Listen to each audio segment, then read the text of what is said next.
Deepak farming या YouTube चॅनलमध्ये आपलं सहर्ष स्वागत करतो मित्रांनो आपली पिल्ले ही आता 15 दिवसाची झालेली आहे मित्रांनो। काही कारणामुळे मी मध्यंतरी आपणास व्हिडिओ टाकू शकलो नाही मित्रांनो।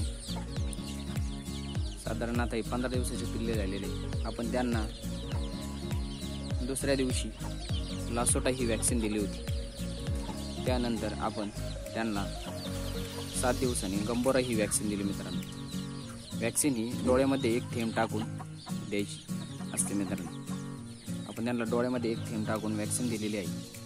साधारण आता आपली पिल्ले ही 15 ते 20 दिवसाची झालेली आहे। त्यानंतर वॅक्सिन दिल्यानंतर आपण दुसऱ्या किंवा तिसऱ्या दिवशी त्यांना दुसरे अँटीबायोटिक टेट्रासायक्लिन हे औषध दिलेले आहे। साधारण ज्या दिवशी आपण वॅक्सिन देतो त्या दिवशी आपण त्यांना कोणत्याही प्रकारचे औषध द्यायचे नाही मित्रांनो। वॅक्सिन दिल्यानंतर दुसऱ्या तिसऱ्या दिवशी त्यांना आपण औषध द्यायचे आहे। एकदम छान ते आपले पिल्ले झालेले आहे मित्रांनो। आपण जर आपल्या चॅनलवर नवीन असाल तर कृपया करून आपलं चॅनल सबस्क्राईब करा, जेणेकरून माझे सर्व कुक्कुटपालन विषयक अपडेट आपल्यापर्यंत पोहोचू शकेल।